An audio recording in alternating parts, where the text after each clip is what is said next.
Hello and welcome to our webinar of Navigating the Renewable Energy Transition, Tempering Progress with Responsibility. This webinar is hosted by Women in Renewable Energy and the Icelandic Arctic Cooperation Network. Please be advised that this webinar is recorded. If you have any questions during the webinars, please do not hesitate to put them in the chat box. There will be a Q&A session at the end of the panel discussion. My name is Maya Falvo, and I'm Program Manager at Women in Renewable Energy, also known as WIRE. Before we start, we would love to know where everyone is calling in from today, and we know we have a lot of countries represented today. So if you don't mind, please let us know in the chat box. I will start. I am currently in Montreal, Canada, and somebody in Calgary. Great, welcome. We have a great panel of speakers for you today, but before jumping into the webinar, I would like to take a few minutes to tell you about WIRE. Next slide, please. WIRE is a nonprofit organization with the purpose of advancing the role and recognition of women. Next slide, please, Andre. So WIRE is on a mission to advancing the role and recognition of women and other underrepresented groups in the energy sector. Next slide, please. We were founded in 2013 in Toronto and has now grown to 6 sectors in Africa, Asia, Europe, and North America. And we have many plans of expanding over the next coming years. Move on, please. Next slide, please. WIRE offers a range of programming such as webinars like this one, meetups, workshops, speed mentoring, field trips, and we also have awards and scholarships. Next slide, please. So how can you engage with WIRE? Next slide. You can start by following us on LinkedIn and sign up for our newsletters. We now offer also regional newsletters. So we have, if you're interested in regional news, you can subscribe to our WIRE Africa newsletter, WIRE Asia, WIRE Europe, or WIRE North America. We also are always looking for volunteers in Canada and internationally to fulfill our mission. So if you go to the next slide, please. If you go to our website, you will see that there's an option to sign up, which enables you to fill in our volunteer form, and you can also learn more about the volunteer opportunities for WIRE. We are currently looking for a new chapter lead for Iceland, so if you're interested in this role, please do engage with us. And next slide, please. So how can you also connect with us? Yeah, we have our website, but we also available through Facebook, X, LinkedIn, YouTube, and Instagram. So with that, I will hand it over to our co-host from Icelandic Arctic Cooperation Network, Fredrik Thorsen. Thank you, Maya. As mentioned, my name is Fredrik Thorsen, Project Manager and Deputy Director of the Icelandic Arctic Cooperation Network, and a proud co-host of this promising webinar discussion. Yet before we start, I'd like to take a moment to offer insight into who we are as an organization. The IACN is best described as a collaborative platform, and we're comprised of about 27 member organizations, which aims to initiate, encourage, and facilitate cooperation on Arctic issues. Now, to this end, we participate in a vast variety of projects, such as the Gender Equality in the Arctic project and the Share Your North platform, on which this webinar will be hosted. We also provide consultation to organizations wishing to engage in the Icelandic Arctic, and we work to organize Arctic-related events, such as the Arctic Plastics Symposium, West Nordic Research Managers Forum, and of course, this very webinar series on renewable energy in the Arctic with WIRE. Now, it is our pleasure to have worked with WIRE on this installment, and mine to introduce this webinar's moderator and my good friend Aaron Cook. project manager at the US National Renewable Energy Lab, with the Alaska campus in Fairbanks. And I also must add that the topic of this webinar could not be blessed with a more apt moderator, as Aaron has dedicated a lot of his work to ensuring the sustainability of Arctic communities, designing and deploying emerging technologies and approaches to increase their resiliency and health. Aaron, if you would.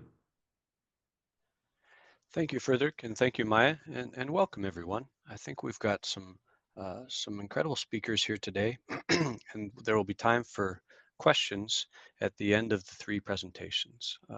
We're going to hear about projects in Iceland, Greenland, and the northern part of Canada to try and aim at a fully Arctic or northern context for some of these issues that face us today. The first person I'd like to introduce is Karen Mist Kristjansdóttir. She's a process engineer educated at the Engineering University of Aarhus, Denmark. She's a project manager at Eimur, where she leads several initiatives aimed at sustainability and resource efficiency. Her projects include development of an eco-industrial park outside Húsavík, a methane plant at Deisnes in Eyjafjörður, and a collaborative wastewater treatment project with various industries. A common goal across these projects is the utilization of waste that would otherwise be discarded. So Karen, if you'd like to tell us more about your project, please take the floor.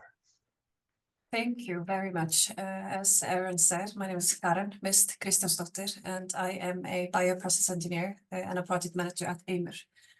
Just very quickly, I want to tell you that Eimur is a public-private partnership focused on better resource utilization and increased value creation.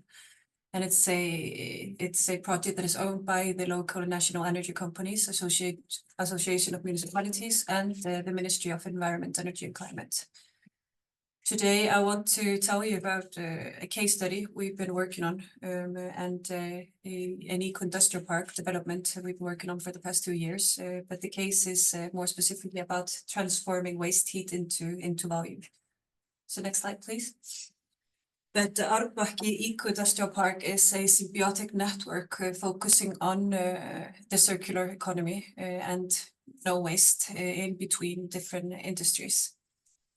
Today, the park hosts only one big industrial partner, PCC Bakki Silicon, who is producing silicon metal. And the area's energy source is at Þeistareykir power station, only 30 kilometers away.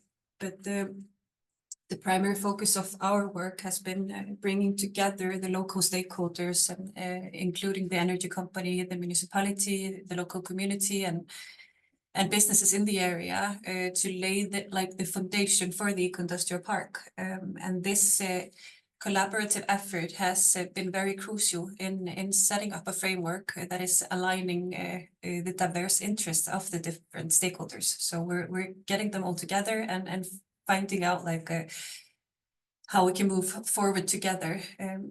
But we are also very focused on creating a long-term vision where the society is growing together with the industrial development. Next slide, please. We have been creating framework for the park. Basically, we've been setting the frames for what we want to achieve in the eco-industrial park. And in this part of the project, we're focusing on mapping the area's potential by assessing on-site resources to uncover the opportunities for sustainable initiatives. But this assessment was very important in shaping the discussions with the stakeholders and for creating the shared understanding and establishing this clear and collaborative vision for the future. But what we specifically were focused on was looking into the energy availability of the area. We were mapping the quantity and types of energy available on site and the infrastructure existing to better understand what can support the future development.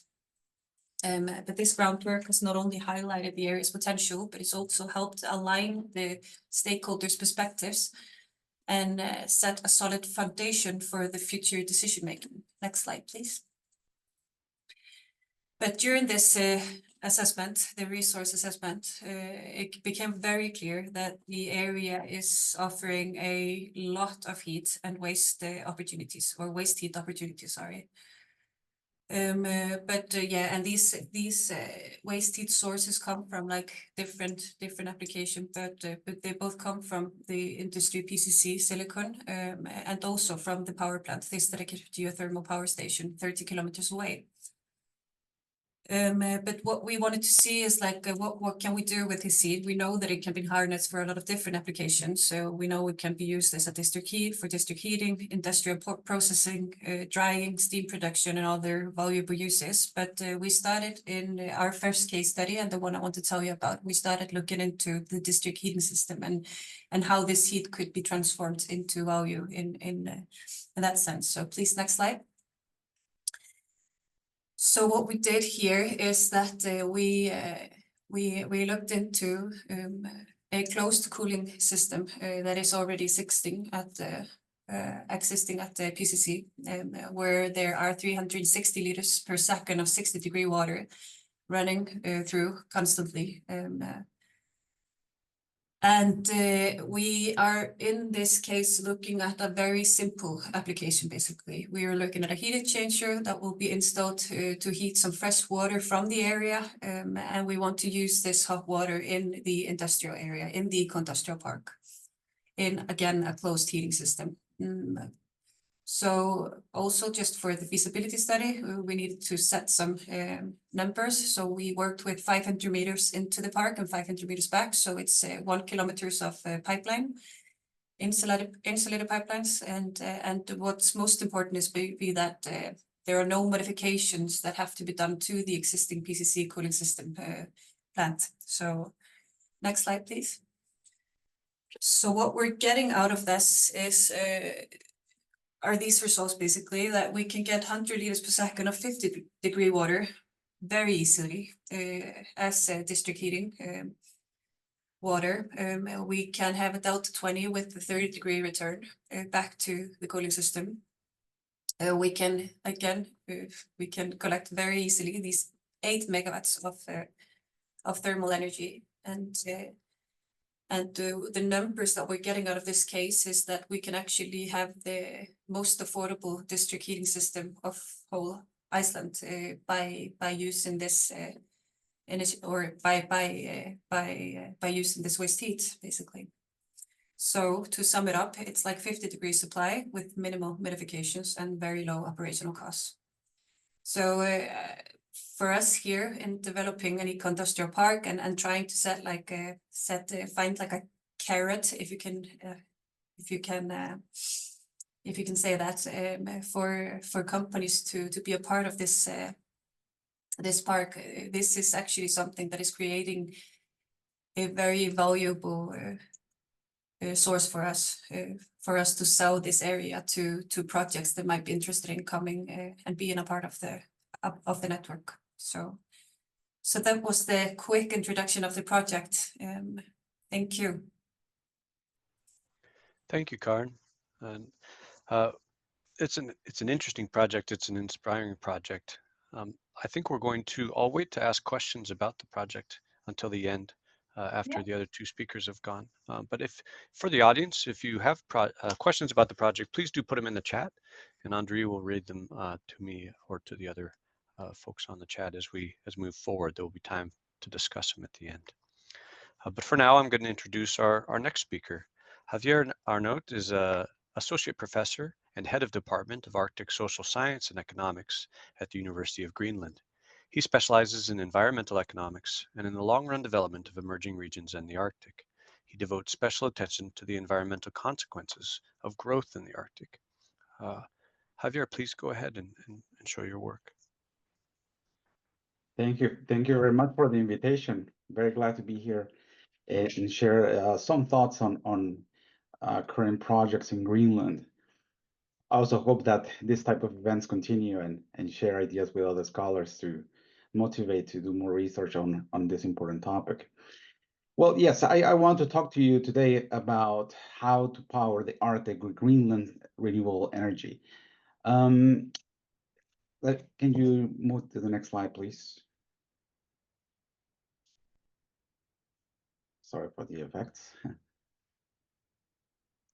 Yes, it is important to talk about the challenges that Greenland has in the midst of climate change.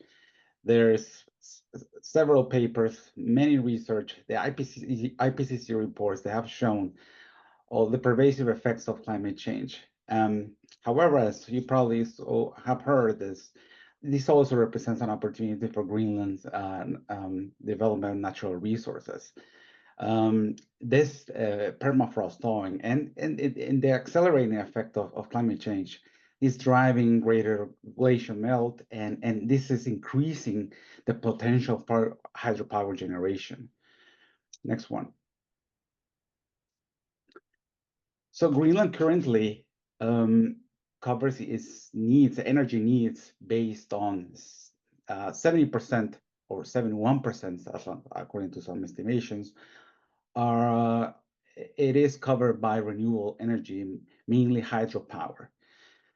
And this is mainly based in 5 towns. The rest of the towns outside in Nuuk and other big towns are powered by diesel generators. And this represents an issue for in terms of achieving 100% renewable energy usage, which the government of Greenland currently has as a goal. The current state-owned energy company, Nuuk, has the intention that for 2030, there will be 100% renewable energy usage. And currently, there are only 5 hydropower plants across the Greenland coast. Next one, please. So as I was mentioning, the rise of temperatures is enhancing this opportunity for hydropower potential. And this is because the additional water flow of the melting ice creates a potential generation of a surplus of electricity for hydropower. However, not everything is straightforward and beneficial. Also, rapid glacial melt is complicating the long-term reliability of hydropower in the sense that it's difficult sometimes to calculate with accuracy the levels of water flows. So it is important to see the other side, that it's not a straightforward a potential benefit from climate change. Next one, please. So the current expansion plan for hydropower, given this let's say blessing that Greenland has because of climate change, is the expansion of the Buxtefjorden plant, which is the largest of the country, and is expected to be completed, this expansion, by 2027. It is a plant that it will increase from 255 gigawatts to 660, which is a significant expansion in terms of energy generation. Still, it's not enough to power many of the necessities across the Greenlandic coastline. Can you move to the next one, please? So the logical way to reach faster to 100% renewable energy generation is the conversion from hydropower to green hydrogen.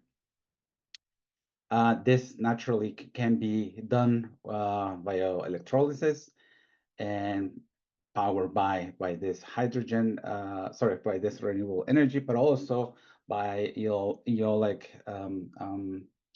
energy, wind power. That offers a zero emission alternative. Next one, please.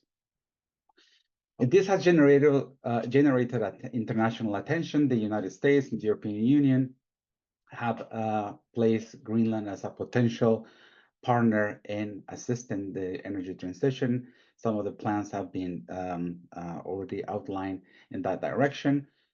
And this is because the competitive energy cost that hydropower in Greenland can drive down the production cost of green hydrogen, making them more viable on a large scale. Next one, please. So this attention has also reached to other corporations in Europe. For instance, there's a Norwegian startup that has planned to develop the first commercial wind farm in the Arctic territory with the power generator used to produce green ammonia for export. So again, this shows the great attention that different stakeholders, from governments to private companies in Greenland, in renewable capabilities. Next one, please. So recently, together with some colleagues from the University of Strathclyde in Scotland, we did some research and we just published a new article on the feasibility of transporting green hydrogen within Greenland using pipelines and maritime routes. Next one, please. So we studied 13 locations to measure what would be the wind speed, the average wind speed, and in conjunction with the population density. And we have focused on mainly 4 towns along the coast. Next one, please. Which are these 4 that you can see on the screen. As you can see, the one that has greater capabilities in terms of population and average wind speed will be Pamut, because of the greater access for population. Next one, please.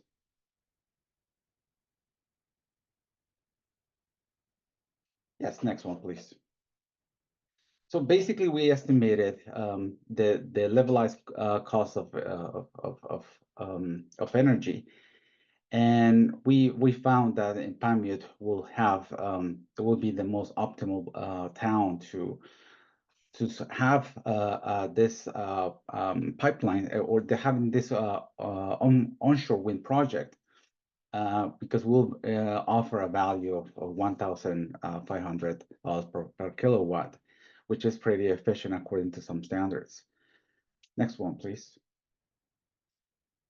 So one of the findings of this paper is that these pipelines are optimal for distances under 1,500 kilometers, while shipping becomes more viable for longer distances and larger hydrogen quantities. So in this case study of transporting hydrogen between Pamut and Nuuk, the pipeline cost will be estimated about $1.3 per kilogram compared to $2.7 per kilo for shipping.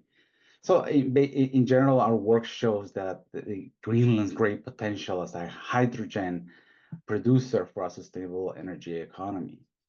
Also, one of the intentions for the current administration in Greenland is once these capabilities are settled, there is a potential exporting capacity that could facilitate some of the restrictions that the European market has at the moment. Next one, please. Yes, as I was mentioning, not everything is positive and straightforward. There are social sustainability challenges, of course. Integrating the best practices, it could involve early and continuous consultations, transparent communication. Incorporating feedback from local stakeholders are key in the execution of these projects. There's plenty of research on Greenland on how many projects have run into problems because of this lack of awareness of different stakeholders and not considering the local views, local needs.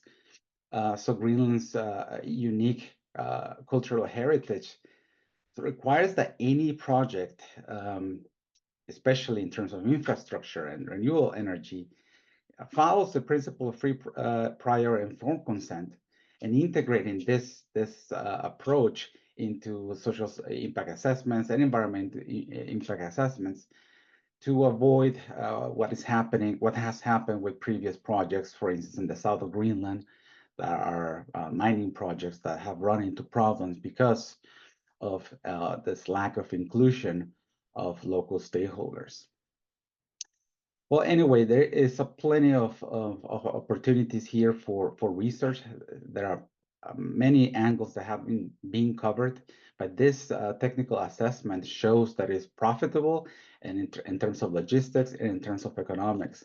Socially is a part that we as social scientists have a responsibility to elaborate and to dig deeper into these potential issues. But yes, I'll be happy to respond to any questions that you have during the comment section. Thank you. Thank you, Javier. I appreciate that context from Greenland, and I can think of a couple questions, and Andre's been tracking them as well. Before we get to our question and answer, though, I'd like to introduce Margaret Mahon, a senior energy management specialist and the operation manager at the Arctic Energy Alliance. The Arctic Energy Alliance is a nonprofit in the Northwest Territories of Canada, where she's worked the last 16 years. She's been involved in conducting energy audits for community and commercial buildings, community energy planning, managing energy efficiency and renewable energy implementation projects, and developing rebate programs and energy literacy initiatives. She's a professional engineer and has an MSc in Sustainable Energy Engineering from the Royal Institute of Technology in Stockholm. And she's going to talk about a project in the Northwest Territories. Go ahead, Margaret. Thanks, Aaron. So I'm talking about a wood stove project, particularly one we did in a small remote community. And as Aaron mentioned, I work for a nonprofit that's based in the Northwest Territories in Canada. I'm going to start off with a video and ask Aaron to play the video now to give a bit of background on the project. This video was filmed during the project. So could you go ahead and play, please? My name is Scotty McLeod. I'm out of Fort Providence, Northwest Territories. I run a plumbing and heating outfit. Majority of it is plumbing. We do a lot of work for local housing, housing corporation out of Hay River. Right now we're here in the Hanny Butte to work with Arctic Energy Alliance to install wood stoves for these homeowners. I think we got 12 to do. My name is Curtis Manuel, and I'm from Fort Good Hope, and my company name is Construction Manual. I'm Boris Angres. I am training for wet certification, installing wood stoves, inspections, set up with Arctic Energy Alliance. Got some professionals here teaching us their tricks of the trade. It's all good. My name is Henry Noctegal. My company is Winnipeg Chimney Service Incorporated, and we do wood stove installations and anything to chimneys throughout all of Canada, coast to coast to coast. And up here we're involved in helping training with the solid fuel burning wood stoves and the chimneys, how to install, and also we'll be doing some training on how to use these new advanced combustion wood stoves. Yeah, they would take a takeoff of what is needed, required for the chimney, for what type of stove is required, the size of stove is required, what flue pipe is required, ember pad. That's done first. That's already predetermined by the time we come to the job site. We come to the job site, we then are going to remove the flue pipe, we're going to remove the chimney, remove the old stove, and then we're going to come and start with the installation of the new stove, making sure the bucket support, whether it's a bucket support or a cathedral support, is installed correctly, if there's vapor barrier is also correctly sealed. Then we would attach our chimney up through the roof, and we'll continue with the inside with the wood stove placement. We want to be centered on our ember pad so it looks good, onto the flue pipe with its connection to the chimney and to the stove. My first connection with Arctic Energy Alliance would be about 2011, 2012, when I was teaching wet courses up in Inuvik, and we've had a good relationship ever since. I love what Arctic Energy stands for and what it is doing as well, and I've done many seminars with them. This is the first time I've been in the Hanny Butte, and it is one beautiful, beautiful place. It's a gem in the world. I'm totally enjoying it. So we'll be working with some of the installers here, training them and getting them wet certified.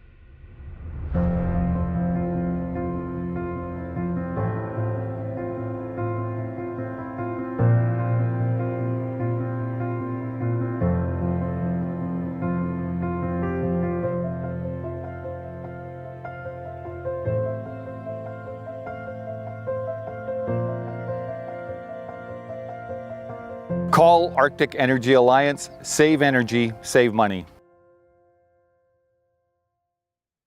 Thanks, Aaron. Can you go to the next slide, please? So just a little bit about the Northwest Territories. We have a population of about 45,000 people spread across 33-ish communities. The communities are not connected to the North American electricity or natural gas grids. A lot of them have no year-round road, so they get resupplied by barge in the summer or sometimes winter road in the winter. Working with people in these communities requires a lot of working together to make things happen, a lot of coordination and a lot of partnership. Next slide, please. As you can see from the map here, we're up in the pink region at the top, Arctic down to subarctic, and it is cold and dark for a lot of the year. People here tend to like old inefficient oil boilers because they work and they're simple to fix. When we look at different options, especially with renewables, there is a lack of options that work when it's dark and cold for long periods of time. Especially when you start to look at a lot of the renewable options that jump to people's minds. So one of the things that we've done is go back to a more traditional option, wood. I'm not going to get into details here about the discussion of carbon neutral, except to say that here we're talking about large areas with a low population harvesting locally. Can you put the next slide, please? So one of the things we do promoting energy is we talk about energy conservation, energy efficiency, and renewable energy. And we focus first on conservation, efficiency, then look at renewables. Part of that is because reliability is critical. Work here is expensive. It's hard to find people to fix things that go wrong, especially when it's new technology. So when we talk about finding responsible long-term solutions, we need to think about what's best locally and globally, and what's sustainable in one place may not be sustainable in another. Next slide, please. So this is Linda, project lead, project coordinator, and she was key to the success of the wood stove project here. Next slide, please. So this project had several purposes. Energy was one of them, but also increasing the number of code compliant installations. And you heard in the video, they were talking about wet certification. That has to do with the safety of the installations. And next slide, please. Here's some old stoves, and next slide, please. So when you're comparing old stoves to new stoves, you can look at the smoke emissions. That's one of the things that we focus on. Older stoves, 60 grams of smoke per hour, newer ones much lower. And we see efficiency has improved dramatically with the newer stoves. Next slide, please. And I'm just going to skip over this one, not talk much about the technology of wood stoves, because I could go on and on for a really long time. So next slide, please. I'm going to go back to Nahanni Butte. There were 12 stoves installed there. It was a partnership with the community government. And we estimate 1,700 liters of oil annually saved for new stoves. This really depends on how people use the stove, because you're in people's homes. It's really hard to say how much each one saves. We have to go by estimates. Next slide, please. So I mentioned energy conservation, efficiency, and renewable energy. I'd like to talk a bit about sustainability, because that's a big factor here. Next slide, please. These projects, wood stoves, if they're done well and used properly, which is what we're aiming for, it's a lower cost to the homeowners. There's less fossil fuel used. That includes for transportation and processing. And that leads to less environmental impact in terms of damage due to spills, oil spills. And next slide, please. There's more, people have more independence, more control over their own fuel. They can get it themselves. They get more exercise, get out on the land more. And it does help improve the local economy when you have more local jobs in terms of maintenance and harvesting. And next slide, please. And some of the challenges. You're in somebody's house. People are pretty attached to their homes a lot of the time, and every install is different. We also have limited capacity to do work, lots of shipping issues. If you forget a part, then you can't get it easily. So you need to have a committed project manager. So I'll just say thank you, and I think Aaron will be feeding some questions back. Thank you, Margaret. And thank you to all our speakers for these projects. As a Northern person, I'm often struck with not only how similar some of the challenges we face are and the solutions, but also how different the different contexts are between the countries of the North. I think to start the questions running before we get questions from the audience, I'm gonna start with that idea in mind, the different contextualities of different parts of the North. So coming back to the Icelandic context, Karen, if we have an international audience, if I were unfamiliar with the Icelandic context of large plants or large energy users like the silicon plant, how would I talk about the unique Icelandic nature of trying to get a large producer or a large factory like that in with a small community like Húsavík and the local government? How do you keep these three stakeholders involved effectively when you have this type of project? Yeah, thank you for this question. I think it's like something that hasn't always worked out so well, to be honest. And I think that is also that is actually one of the biggest benefits of the project that I have been running with development of the eco-industrial park. Because what we're doing here is that we're putting together all those stakeholders, and we're actually sitting at the same table looking at a long-term vision for what we want to achieve, but also making sure that the societal growth is actually also like working with the industrial growth. Because what has happened before, and what happened actually with the big plant in Húsavík, was that this is a really small community, and this is something that can have a negative effect on the local community if it's not done right, basically. So yeah, I think like the strength of this project is that you are getting everyone to sit at the same table, putting up a long-term vision and setting up some goals within the community, within like the building of stuff, like, because what you want to achieve is that you want families to move to the area, you want them to contribute to the society, and you want the society to grow with the industry as well. But what you also need then is like you need kindergarten places, you need housing, you need schools, you need teachers, you need everything to work together. So there's a lot of puzzles that need to fit together, basically, for all this to work out. So that is what we are very much focused on in this project, to make these factors align, and are of course strongly hoping that this will work in this park. Does this answer your question? It does, and I think it highlights kind of a, the goal of this webinar is to discuss responsible approaches to the implementation of these technologies.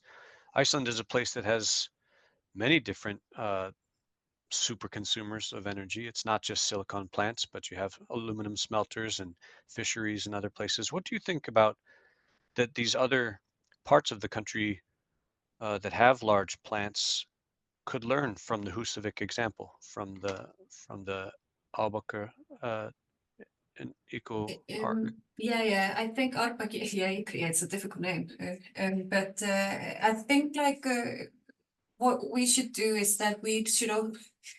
I've been trying to like get, of course, like this positive mindset towards what's happening. But the thing is that the PCC in Húsavík is a catalyst for other industries to be able to come to the area. So I think what we should do is to look at the opportunities that actually are around it, because even though we have heavy producer, this has created jobs and this has created infrastructure that is helping other industries to come to this area. So I think what other areas could learn is to look at the opportunities that arise around these big scale companies, how we can work with these big companies instead of always looking down on them and seeing them as a negative impact, which they of course can be, but they are also a catalyst, and they are what is has helped Húsavík having this opportunity of creating an eco-industrial park with the waste streams that we have, with the energy Þeistareykir power plant station, with the transmission cables, like all of these things that make it so much easier for other companies to arrive to the area.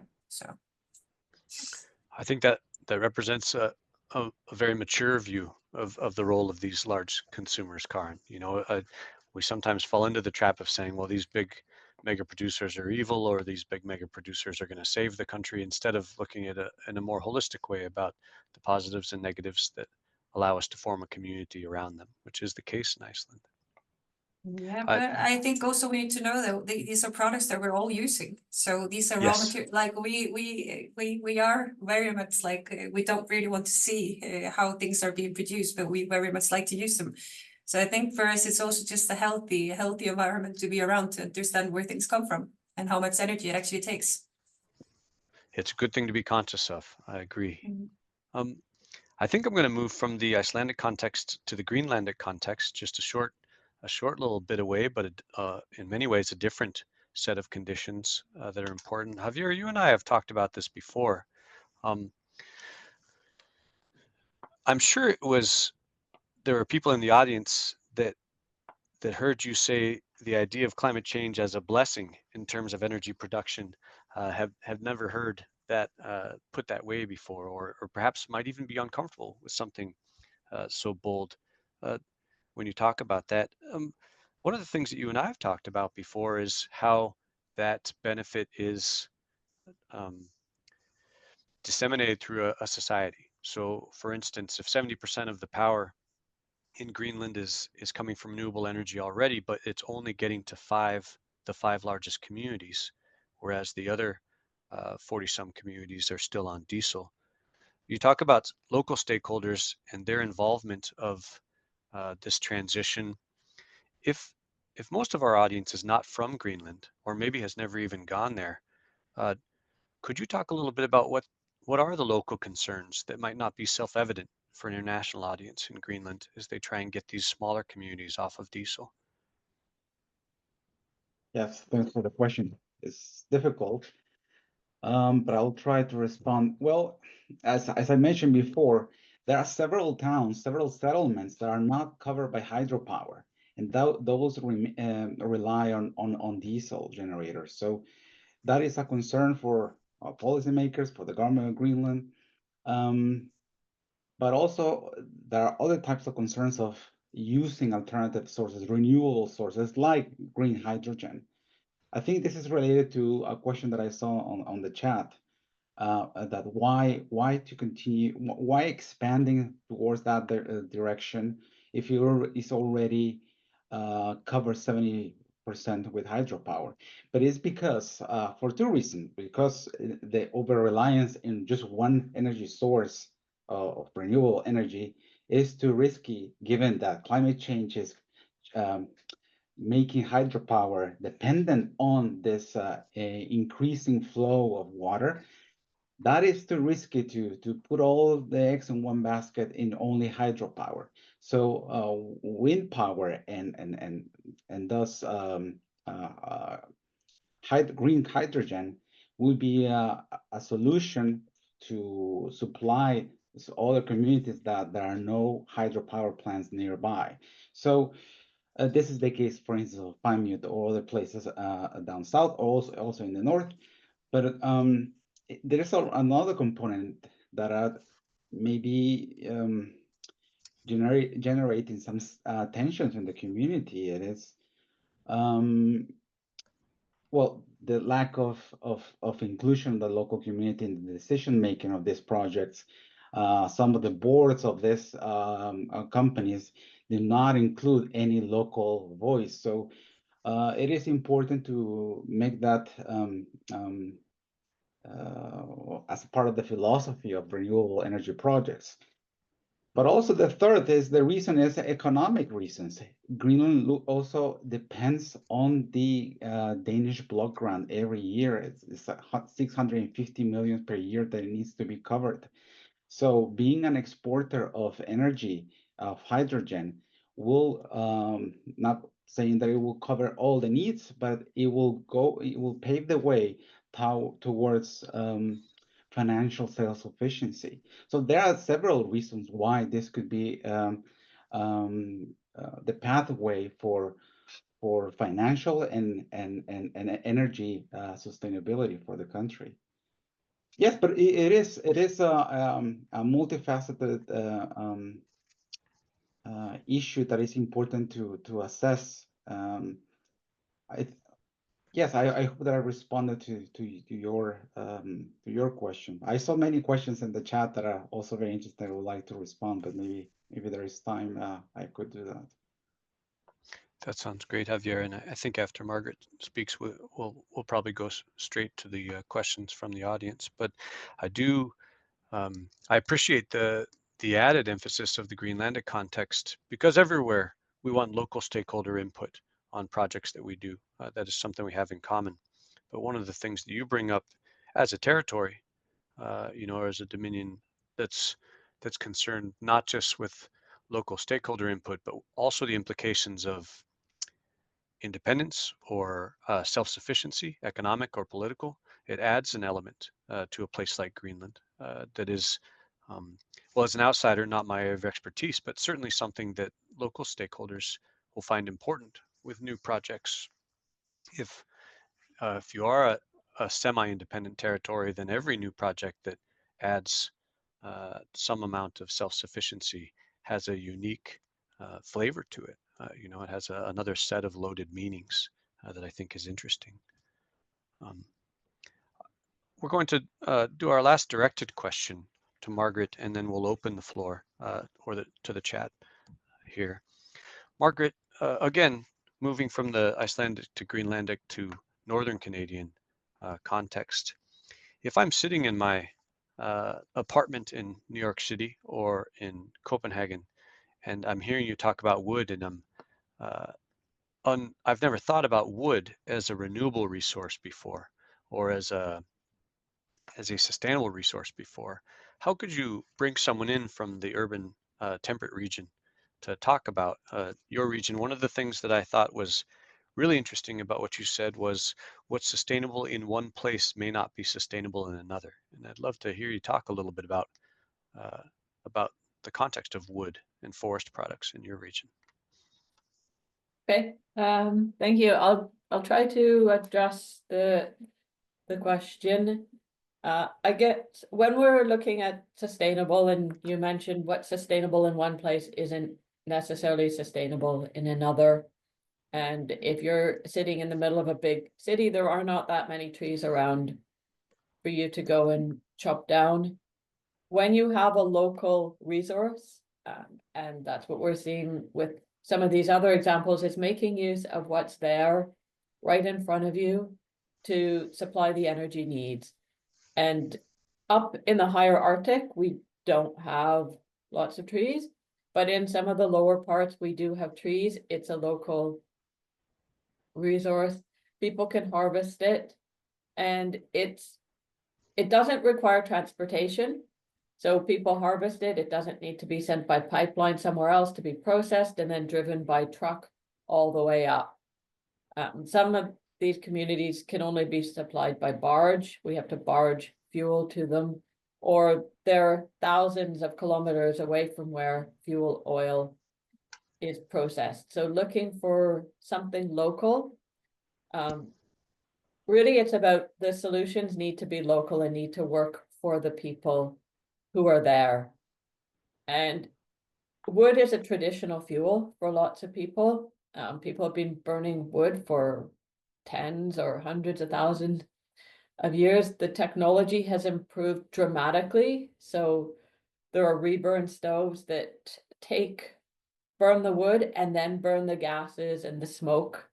so that there's much less pollution. So we don't have as many issues with pollution. But it's also, it goes into a sustainable lifestyle. And really the lifestyle where people spend their entire lives inside looking at screens like we're doing now is maybe not that sustainable. People participating in this project are doing so because they want to, and they want to have the opportunity to go out and source their own fuel. And they're interested in the independence that gives them and in how it makes their own lifestyle more sustainable and less dependent on the world energy market and in transportation, where if we have a warm season, as we're seeing with global warming, we have a warm season, trucks maybe can't get through and supply enough fuel. We have one community, a few communities this year that the barge didn't get up the river this year to deliver fuel, and they're actually flying heating fuel into those communities right now. Did that answer your question? It does. I think it creates it sets the stage. It really paints a picture of what life is like, what the resources are, and what the difficulties in getting what would be considered more conventional heating resources are in those regions. And I think, again, I just appreciate you saying that what's sustainable in one place may not be sustainable in another. And I think that all three of these projects are interesting in that way. For our audience, we have 40 some people on this call, and we can assume that the majority of them don't live next to the largest ice cap outside of Antarctica in the world. We can assume that the majority of them don't live within spitting distance of a gigantic silicon plant or the largest boreal forest in the world. So I think setting that context and talking about what northern people have close to them to use, in addition to what the challenges they face are, really, I think that's compelling, Margaret. I think from here, I'll go to some of the questions in the chat. We've got about 4 more minutes before Fredrik and Maya and Andre close out the webinar. This first question for the chat is from Clara. It's to Karin. And the question is, and I'll probably paraphrase it a bit, but when it comes to transforming waste energy into energy or heat to generate energy, one challenge is still energy efficiency. And I think this is an interesting thing to ask an Icelander because, I mean, to be frank, Iceland is world famous at being the head of the class for developing the renewable energy resources and district heat and geothermal heat, perhaps not so much with energy efficiency. So how does this get addressed in this park project, or Karin, or do you think it's an issue for people in Iceland? I'd love to hear that context. Where to start? I lived in Denmark for 15 years and I came back only a couple of years ago, and I realized how bad we're actually doing things when it comes to this efficiency. And there are many ways we can do things a whole lot better. But to answer the question about this project, and it's actually answering the other question as well, where you're asking about the end users.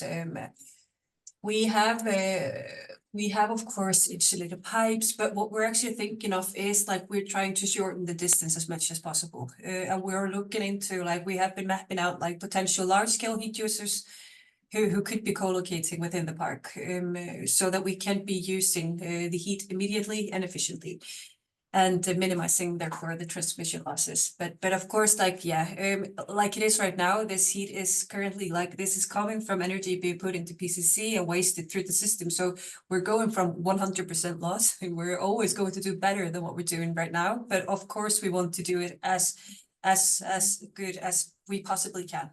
We need to turn the table when it comes to these matters. So yeah, I think that is a very quick answer because we don't have that much time, right? Thank you, Karin. Yeah, it's something we could have a semester course on, but it is exactly. That is a good and succinct answer. Moving on to the chat, this is a question from Margaret, and again, I'll somewhat paraphrase. Have you undertaken a carbon analysis of burning wood versus fossil fuel, or including transportation? Are there methods that are being used to quantify, to make quantitative data on how to choose between a wood resource for heat or for importing oil?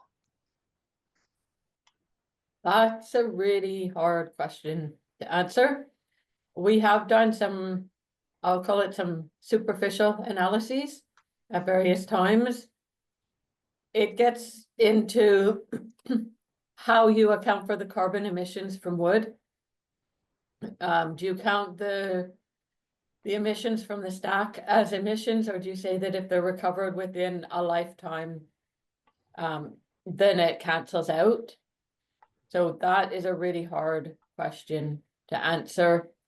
It also gets into different growth rates of different types of forest. In general, a lot of the trees we have here grow more slowly than trees in other regions, but we do also have some trees in the region that grow particularly fast. So we have done some analysis, and the key question is, do you count the emissions from the stack as emissions, or do you say they're cancelled out within a lifetime and therefore it's carbon neutral?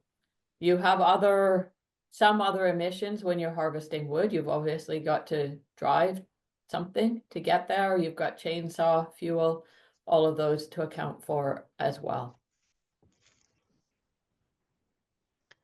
Thank you, Margaret. I think that is something that, well, it's, you know, we're right next door to Yukon and Northwest Territories and Alaska, and we are trying to tackle how we look at that. You know, how we look at the BTUs or kilowatts generated from wood compared to adding the transport in and the oil cost of other things.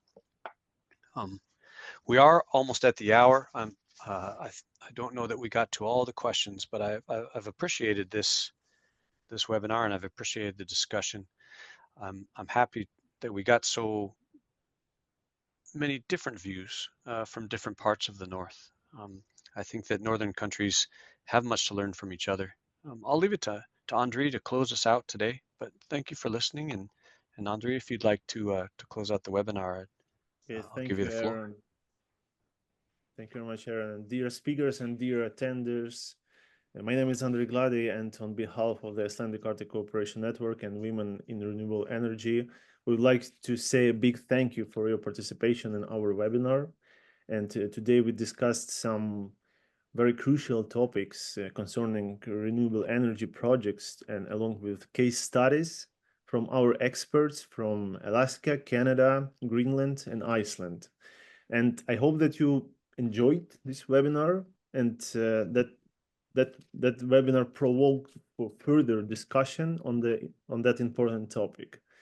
And I also want to remind you that the recording of this webinar will be soon available on our platform shareyournorth.is. So please visit that platform and look for the recording. And we also encourage you to visit, to follow our social media pages. And we are hoping to see you in the future on our venues and our events. And if you have any ideas, any questions, so please don't hesitate to contact us. And with that, we end the webinar. And again, thank you, and hope to see you in the future. Bye-bye. Bye-bye. Thank you, everyone. Bye-bye. Thank you.